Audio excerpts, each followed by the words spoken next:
সব পক্ষের সাথে আলোচনা আর সংস্কার কমিটির মতামত আমলে নিয়ে সংশোধন করে কার্যকর করা উচিত এনবিআর বিলুপ্তির অধ্যাদেশ। গঠিত নতুন দুটি বিভাগের নেতৃত্বে প্রশাসন ক্যাডার নয়, থাকা উচিত সংশ্লিষ্ট বিশেষায়িত ক্যাডারদের হাতেই। গোলাম কাদির রোবট রিপোর্ট। ৫৩ বছরের পুরনো এনবিআর বিলুপ্ত করে দুটি বিভাগ, একটি রাজস্ব নীতি আর একটি রাজস্ব ব্যবস্থাপনা।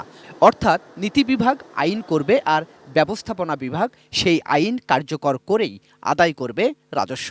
এভাবে ভাগ করে সরকারের জারি করা অধ্যাদেশ নিয়ে এখন আন্দোলনে সারা দেশের কর এবং কাস্টমস ভ্যাট কর্মকর্তারা। তাদের টানা কলম বিরতিতে বিঘ্ন ঘটছে রাজস্ব কার্যক্রমে।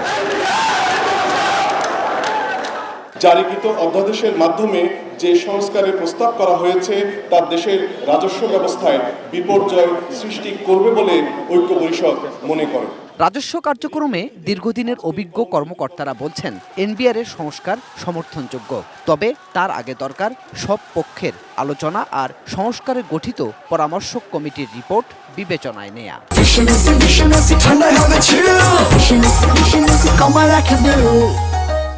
কোনো রিফর্ম আপনি যদি অংশীজনদের মতামতকে না নিয়ে করেন কিংবা অংশীজনদের সহযোগিতা না থাকে, কোনো সংস্কার তো সাফল্য অর্জন করে না। কমিটি ছিল, যেটা কমিটি কাজ করেছে, তাদের মতামতকে গুরুত্ব দেওয়া উচিত ছিল।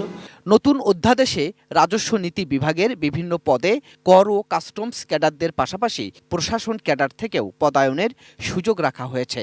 পাশাপাশি দুটি বিভাগের সচিব পদেও পরোক্ষভাবে প্রশাসন ক্যাডারের কর্মকর্তাদের জন্য সুযোগ রাখা হয়েছে, যা নিয়েই আপত্তি আন্দোলনকারীদের। বিশেষজ্ঞরাও মনে করেন রাজস্ব বিশেষায়িত বিষয়, তাই শীর্ষ পদগুলো সংশ্লিষ্ট অভিজ্ঞদের দিয়েই পূরণ করা উচিত। এই জ্ঞান যাদের রয়েছে তাদেরকেই এই পদে পদায়ন করা উচিত, এবং তা না হলে আপনার এই অদক্ষতা আবার দেখা দিবে। বিগত 40-50 বছর দেখেন, এখানে নেতৃত্ব দিয়েছে জেনারেলিস্ট। তো জেনারেলিস্ট যারা, তাদের পক্ষে তো এই জ্ঞান এবং দক্ষতা দেখানো সম্ভব হয়নি। যার ফিল্ড, তারা তো এখানে কাজ করতে পারেনি। তারা সাহায্য করেছে, কিন্তু মূল সিদ্ধান্ত তো এসেছে সেখান থেকে। সরকারের পক্ষ থেকে বলা হচ্ছে, যারা আইন করবেন তারাই তা বাস্তবায়ন করবেন। এটা সাংঘর্ষিক। এই সাংঘর্ষিক অবস্থা এড়িয়ে রাজস্ব আদায়ে গতি আনতেই এই অধ্যাদেশ। গোলাম কাদির রবু, এটিএন নিউজ, ঢাকা।